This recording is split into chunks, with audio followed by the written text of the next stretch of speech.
Bismillahirrahmanirrahim. Kita mulai. Assalamualaikum warahmatullahi wabarakatuh. Sekarang menginjak ke komunikasi multidisiplin dalam keperawatan. Kalau dilihat dari judulnya saja, ini komunikasi multi, itu banyak disiplin, banyak perbedaan atau jurusan bisa juga, atau banyak ahli juga bisa, ya, multidisiplin ilmu biasanya gitu ya, yang berbeda-beda. Jadi kalau dilihat pendahuluannya, komunikasi tidak bisa dipisahkan dengan peranan perawat sebagai petugas kesehatan.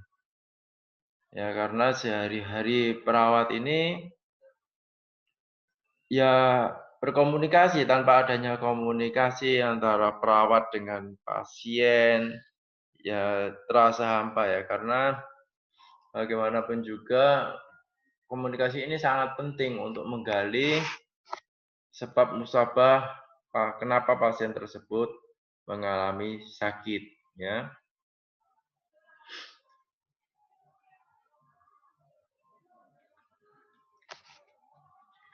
Untuk menggali masa lalu dari pasien atau riwayat penyakit pasien yang lalu, itu juga membutuhkan komunikasi, gitu ya. Itulah pentingnya di dalam komunikasi dalam keperawatan. Nanti disebut dengan komunikasi terapeutik pada kelanjutannya nanti ya. Ini masih pendahuluannya. Nah, cara komunikasi multidisiplin, karena multidisiplin ini adalah dari berbagai bidang kesehatan ya, dijadikan satu. Bukan dijadikan satu, karena kita harus menjalin namanya partner ya, partnership, dari menjalin relasi kita untuk apa ya, tujuannya satu, untuk pelayanan kesehatan ya. Jadi ruang lingkup ini seluruh aspek jalur komunikasi, penanganan dan perawatan pasien. Itu ruang lingkupnya. Sedangkan komunikasi multidisiplin terjadi antara sama anggota tim multidisiplin dan antara anggota tim multidisiplin dengan pasien serta anggota keluarga pasien dalam rangka penanganan dan perawatan pasien. Misalkan kita berkomunikasi dengan dokter, dengan apoteker, dengan ahli gizi, itu kan multidisiplin. Ya, jadi tim multidisiplin dengan siapa? Dengan pasien. Multidisiplin dengan siapa? Dengan keluarga pasien. Betul ya. Tapi tujuannya cuma satu, agar derajat kesehatan pasien meningkat. Pengertian komunikasi multidisiplin dalam keperawatan menurut Wiwiolowski ya 2004. Multidisiplin atau multidisipliner mengacu pada tim di mana sejumlah orang atau individu dari berbagai disiplin ilmu terlibat dalam suatu proyek, namun masing-masing individu bekerja secara mandiri. Jadi gitu ya. Jadi bekerja. Yang saya terangkan tadi ya, kita multidisiplin dengan dokter, dengan apoteker, dengan ahli gizi. Mereka bekerja sendiri-sendiri, tetapi hanya satu tujuan, yaitu pasien, derajat kesehatannya meningkat. Ini ada 8 cara komunikasi multidisiplin dalam keperawatan. Yang pertama, menciptakan hubungan interpersonal yang baik. Hubungan interpersonal berarti antara kamu dengan teman sejawat, antara kamu dengan pasien. Itu namanya hubungan interpersonal ya. Menciptakan dan memelihara hubungan yang baik adalah penting dalam upaya penanganan dan perawatan pasien. Hasil studi menunjukkan bahwa komunikasi dan hubungan baik antara pasien dan anggota tim memberikan dampak positif pada kepuasan pasien. Itu kalau interpersonal kamu dengan pasien. Tapi berhubung ini adalah multidisiplin, ya judulnya kan multidisiplin. Terus subbagiannya interpersonal. Berarti yang dimaksud interpersonal ini tim dengan pasien. Itu interpersonalnya. Gitu ya. Tim siapa? Tim multidisiplin dengan pasien. Karena judulnya adalah multidisiplin.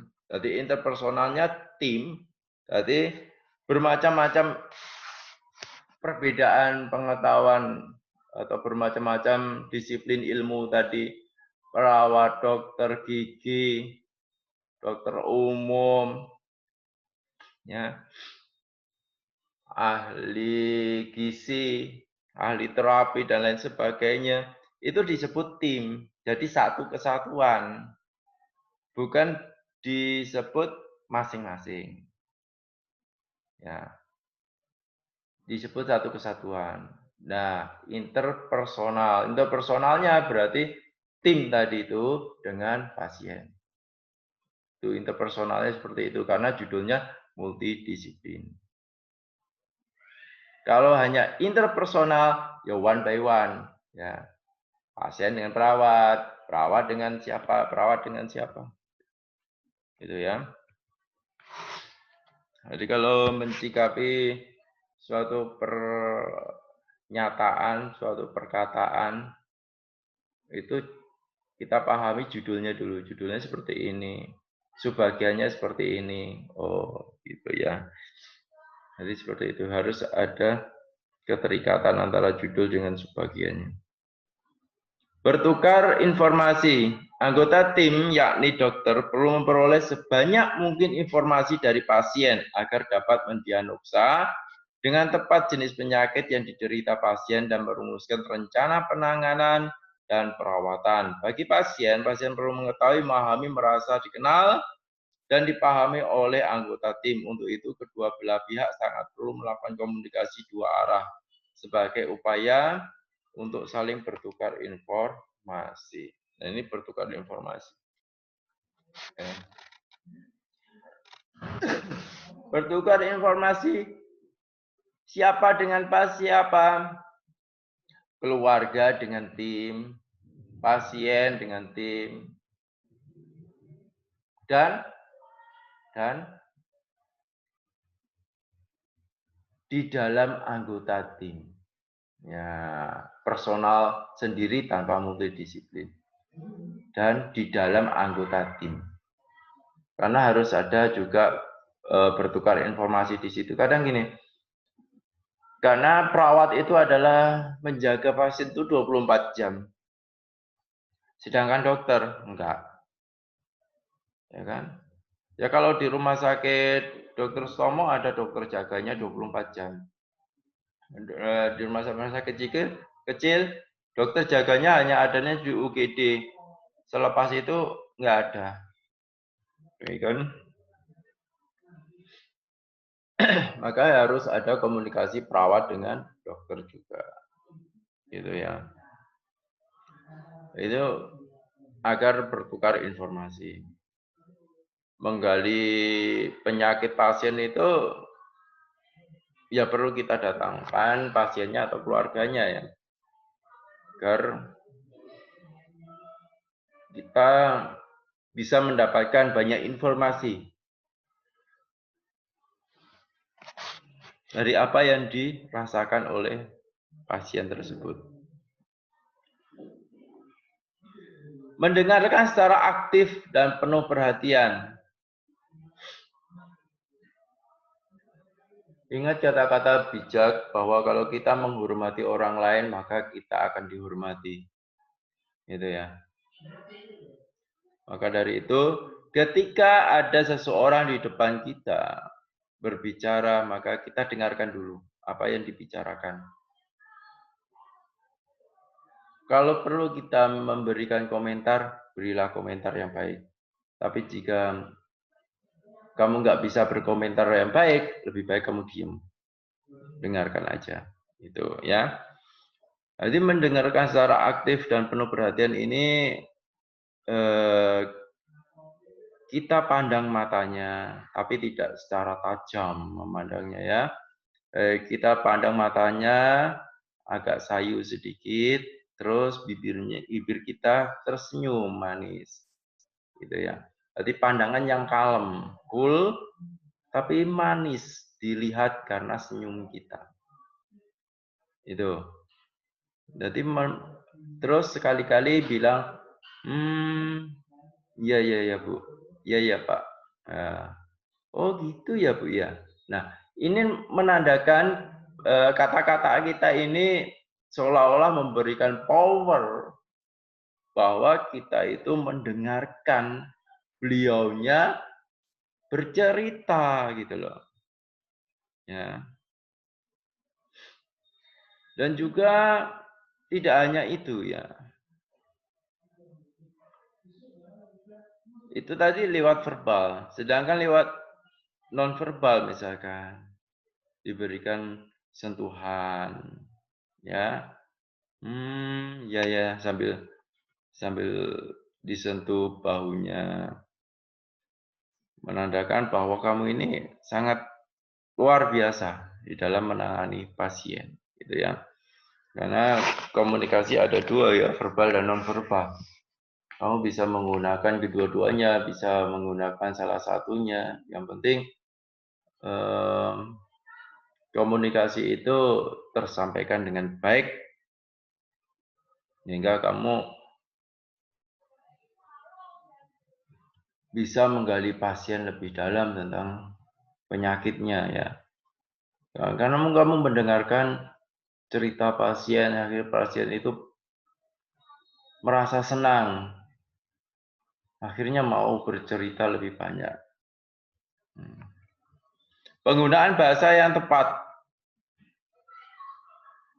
Bahasa nomor 1 di dalam komunikasi verbal. Ya. Dalam komunikasi verbal tanpa bahasa ya, bukan verbal komunikasinya ya, non verbal. Ya. Nah, bahasa ini seharusnya bahasa yang digunakan adalah bahasa yang mudah dipahami.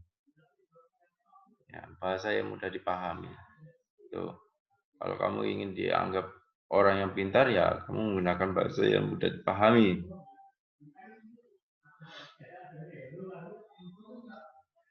Misalkan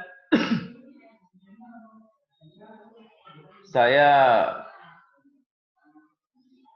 bertanya kepada pasien, Ibu,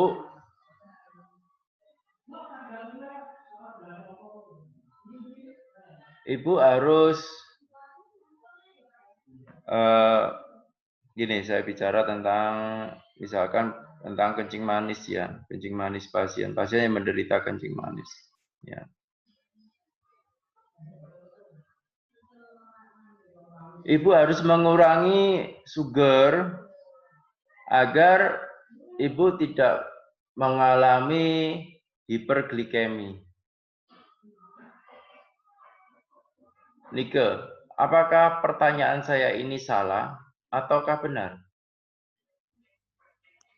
Salah. Kenapa? Karena menggunakan bahasa Inggris dan bahasa medis yang belum tentu dipahami oleh pasien tersebut. Iya, betul ya. Nah, itu penggunaan bahasa, ya. Jadi penggunaan bahasa itu nggak usah bertele-tele kemana-mana, yang penting bisa dipahami, singkat, padat, dan jelas, gitu ya. Bahasa tubuh dan penampilan. Saya dulu pernah berkata bahwa sebaiknya penampilan itu rapi, ya, penampilan rapi. Karena dengan penampilan rapi,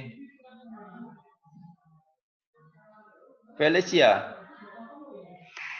bahasa tubuh dan penampilan ini sangat penting di dalam berkomunikasi. Kenapa? Iya, Pak. Karena dari penampilan saja bisa dilihat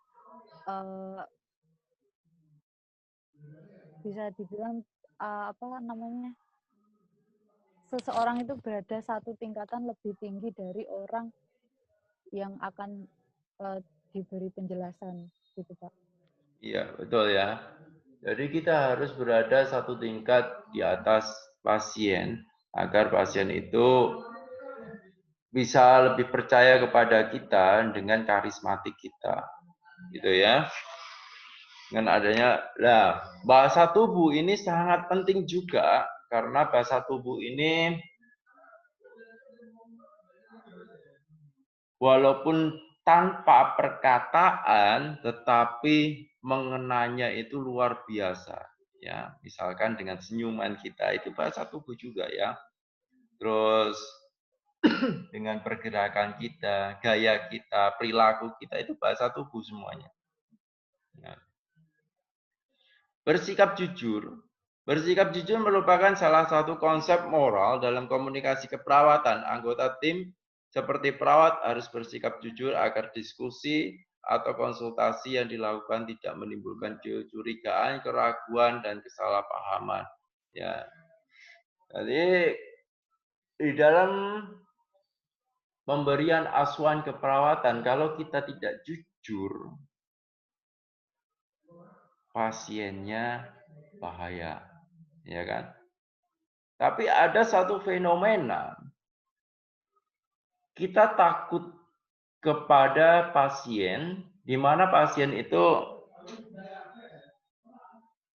dari hasil laboratorium didapatkan bahwa pasien terkena kanker otak. Kalau kita terangkan, takutnya nanti dia malah shock. Nah, Nike, apa yang harus kita lakukan? Pasien ini belum tahu kalau dia terkena kanker otak. Padahal dianya juga harus tahu. Atau kita sembunyikan terus, atau kita harus beritahu.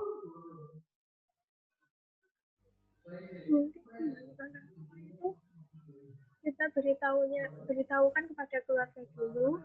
Nah, setelah itu dari keluarga bisa menyampaikan kepada pasien secara perlahan-lahan mengenai penyakitnya akan besok. Oke. Felicia, bagaimana pendapatmu? Oke Pak, hampir sama. Jadi kita komunikasikan, kita beri informasinya ke keluarga dulu, apakah keluarga mau gitu untuk menyampaikannya itu siap atau tidak kepada pasiennya. Kalau tidak siap, kalau siap bagaimana caranya gitu. Oke. Kita harus tetap menyampaikan kepada pasiennya dengan cara yang baik dan juga tetap memberi semangat atau motivasi kepada pasien. Oke. Jadi gini ya. Memberikan informasi yang jujur itu tugas kita. Sedangkan kalau kita bohong itu menyalahi sebagai hak dan kewajiban pasien ya. Haknya pasien itu tahu akan penyakitnya. Gitu ya. Itu haknya pasien, tahu akan penyakitnya. Jadi, yang perlu kita lakukan adalah tetap memberitahukan kepada pasien jujur apa adanya, tetapi dengan cara yang lebih halus. Misalkan gini, Bapak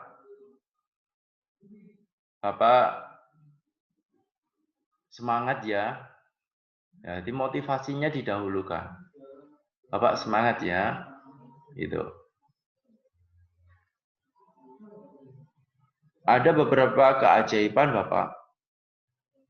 Saya punya cerita, ada beberapa keajaiban, ada yang pasien itu menderita sakit lama, terus setelah itu dapat keajaiban sembuh dan lain sebagainya. Basa-basi dulu sedikit, ya. Nah, ininya beri motivasi, basa-basi, ya. Habis itu terangkan. Oh, gini Bapak, di otak Bapak ada kanker, tapi nggak usah khawatir Bapak. Nanti Bapak ke sini terapi. Dan Bapak banyak berdoa, semoga cepat diberikan kesembuhan. Kita berusaha, Bapak berusaha. Yang penting Bapak di dalam penyakit ini, kalau Bapak banyak senyum, nah coba Bapak senyum, nah senyumnya Bapak manis. Nah kalau Bapak senyumnya manis seperti ini, insya Allah cepat sembuh Bapak. Bapak semangat ya, diberi semangat lagi pada akhirnya. Gitu ya, itu caranya. Memperhatikan kebutuhan pasien, anggota tim seperti pasien perlu mengetahui apa yang menjadi kebutuhan komunikasi pasien. Ya, makanya kan ada inform consent juga kan sebelum tindakan itu agar sesuai dengan kebutuhan gitu loh. Kalau kamu misalkan kebutuhan kamu ingin mengambil darahnya pasien, ya sudah komunikasinya berkenaan dengan pengambilan darah pasien. Ya, nggak usah kemana-mana komunikasinya terus mari ngono tiba-tiba disuntik diambil darahnya ya pasiennya kaget. Ya. Kalau kamu niatnya mengambil darah pasien, ya komunikasinya berkenaan dengan darah pasien. Misalkan, mohon maaf Bapak, ini nanti Bapak jadi ya dilakukan pemeriksaan penunjang laboratorium. Kita membutuhkan darah Bapak untuk dilihat penyakitnya Bapak seperti apa. Gitu. Saya ambil darahnya untuk sampel ya Bapak untuk dibawa ke lab. Bapak bersedia? Gitu. Ya, bagaimanapun juga harus menyatakan persediaan kamu. Ya, kepersediaan pasien. Jadi kamu nggak boleh memaksakan kehendak pasien. Kalau pasiennya nggak mau ya sudah, ya udah Bapak kalau tidak mau, Bapak silakan tanda tangan menolak untuk dilakukan tindakan. Itu karena itu menolak itu haknya pasiennya. Jadi, tawarkan. Loh, pasiennya pingsan, Pak. Nah, pasiennya pingsan. Nike, bagaimana terus?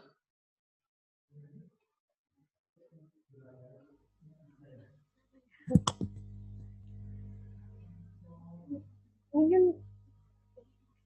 Kok mungkin? Hindari mungkin. Langsung aja. Kita bisa mengambil darah pingsan, tapi sebelum itu sudah ada persetujuan dari pasien tersebut. Pasiennya sudah pingsan dari awal masuk rumah sakit. Dia diantar polisi. Kecelakaan. Terus gimana? Padahal kita harus minta persetujuan. Kita bisa minta persetujuan dari polisi atau ada keluarganya mungkin yang sudah datang untuk pengambilan darah karena pasien tidak bisa kita minta persetujuan. Kalau polisinya sudah pulang, warga belum datang, gimana? Felicia, coba kamu.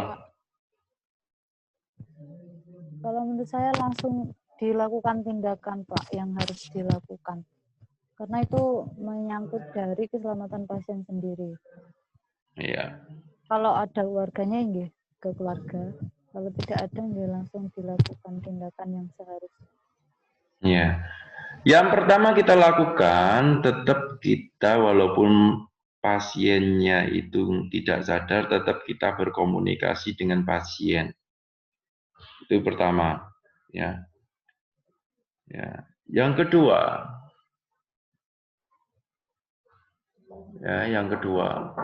tindakan ini ada beberapa tipe. Ada tindakan gawat darurat, ada darurat tidak gawat, ada gawat tidak darurat. Maka tindakan gawat darurat ini tanpa persetujuan siapapun, walau kamu boleh melakukan tindakan. Ya, gitu ya. Pengembangan sikap empati. Nah, ini ya pengembangan sikap empati. Empati ini kamu merasakan apa yang dirasakan oleh pasien. Ingat, merasakan apa yang dirasakan oleh pasien. Nah, jadi mengembangkan sikap empati ini sangat perlu dilakukan oleh tim multidisiplin dengan pasien, gitu ya, mengembangkan sikap empati. Tetapi kita nggak boleh melakukan sikap yang simpatik. Kenapa, Valencia?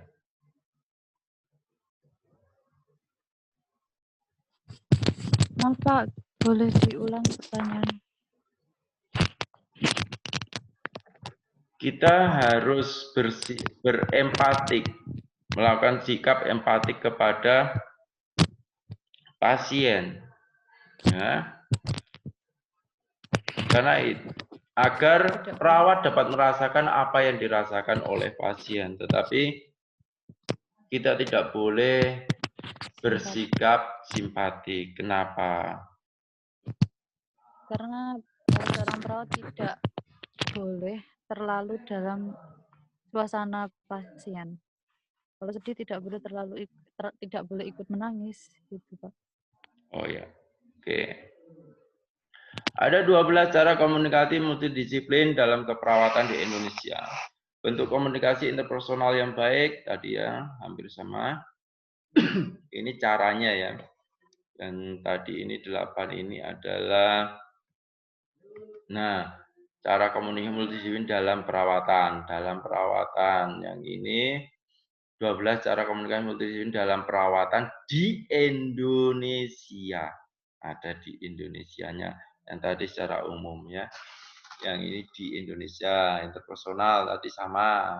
Menjadi pendengar yang baik tadi sama. Bertukar informasi yang efektif tadi sama. Menggunakan komunikasi non-verbal yang tadi sudah saya terangkan bahwa di samping komunikasi tadi yang di awal tadi adalah komunikasinya bersifat umum ya, verbal dan non-verbal. Nah, ini disendiri-sendirikan. Menggunakan komunikasi non-verbal. Jadi posisi kamu dan lain sebagainya, gaya kamu dan lain sebagainya. Membentuk persepsi positif. Yang tadi di awal belum ada pembentukan persepsi positif ini ya. Di sini ditambahin persepsi positif. Dalam pembangunan komunikasi multidisiplin bagi perawat ya, bagi perawat yang paling penting untuk dalam membentuk persepsi yang positif sebab memberikan pelayanan terhadap banyak pasien dengan karakteristik yang berbeda. Beda bukanlah merupakan hal yang mudah ya. Dengan berpengaruh atau persepsi positif ini akan memberikan energi yang baik kepada kedua belah pihak. Nike, persepsi positif ini seperti apa, Nike?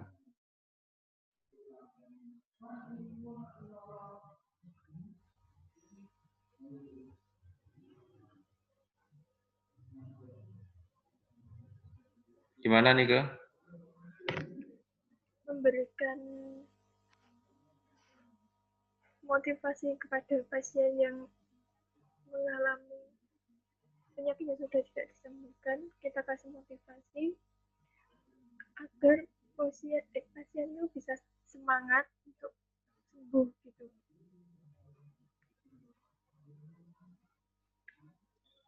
Ya. Persepsi itu kita merasakan, ya, persepsi dia ke saya. Jadi dia merasakan anggapan kita, ya. Jadi kalau di sini oleh karena dalam hal ini maka tentu persepsi positif dalam komunikasi harus dikedepankan, sebab bagaimanapun juga persepsi positif akan dapat memberikan hal yang secara tidak langsung berpengaruh positif dalam sebuah komunikasi. Misalnya persepsi positif gini. Apapun yang dikatakan oleh pasien, ya, apapun yang dikatakan oleh pasien, kita tanggapin dengan positif, dengan baik. Sebenarnya kita tahu pasien itu bohong. Tapi tiba-tiba kita langsung, Pak bohong, sebenarnya gini Pak, itu nggak boleh. Oh gitu ya Pak ya. Apa nggak sebaiknya seperti ini ya Pak ya? Itu namanya persepsi positif. Kita tahu bohong, gitu loh. Misalkan gini, kamu bohong kepada saya. Kamu sebagai pasien saya.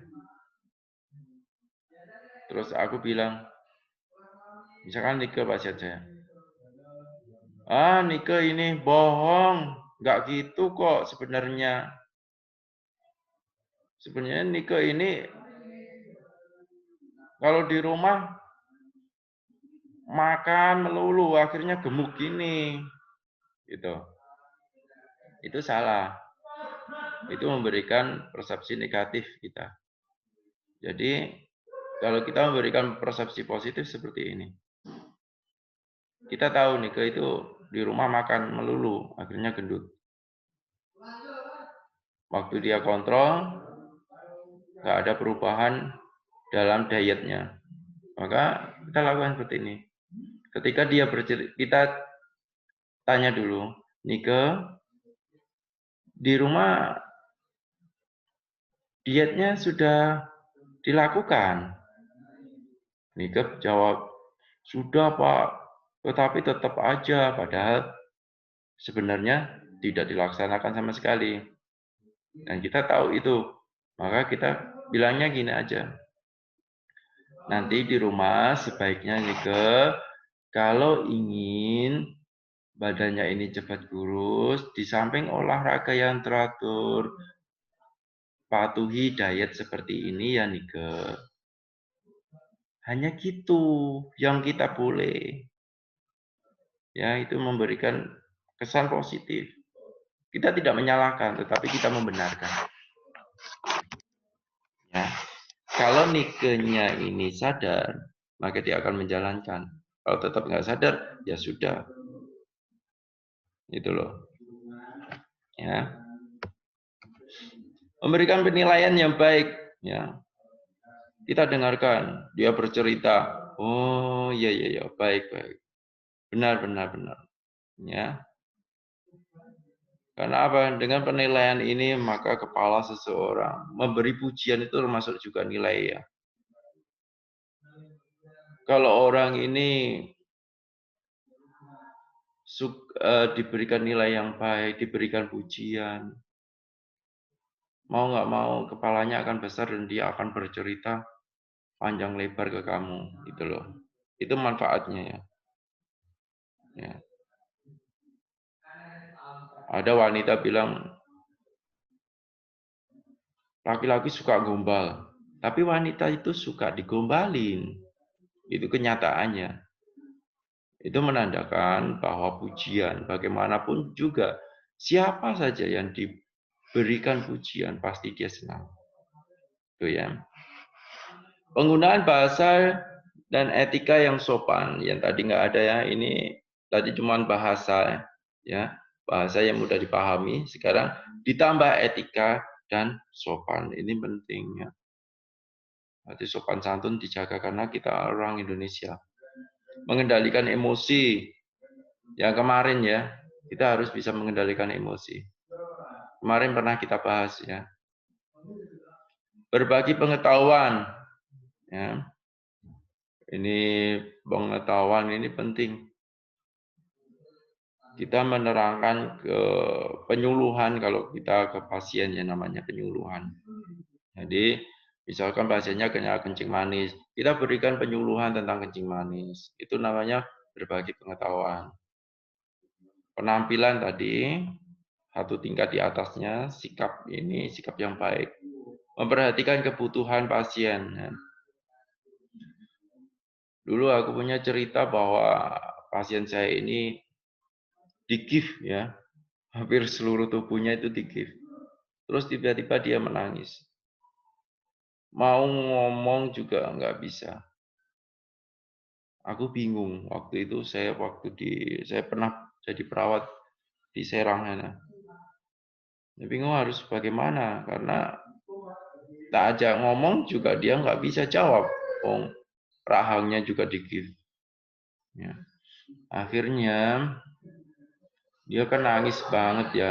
Akhirnya saya nulis A sampai Z huruf. Saya suruh membuat kalimat, saya menunjukkan hurufnya satu persatu. Jika huruf itu benar, tak suruh mengedipkan mata. Ya, itu. Sampai saya susun, jadilah sebuah kalimat, ternyata apa? Kaki saya gatal.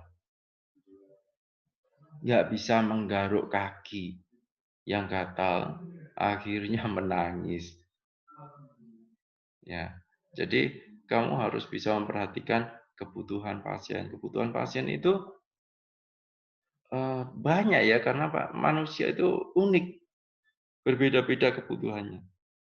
Gitu ya. Dari sini ada yang bertanya? Silakan.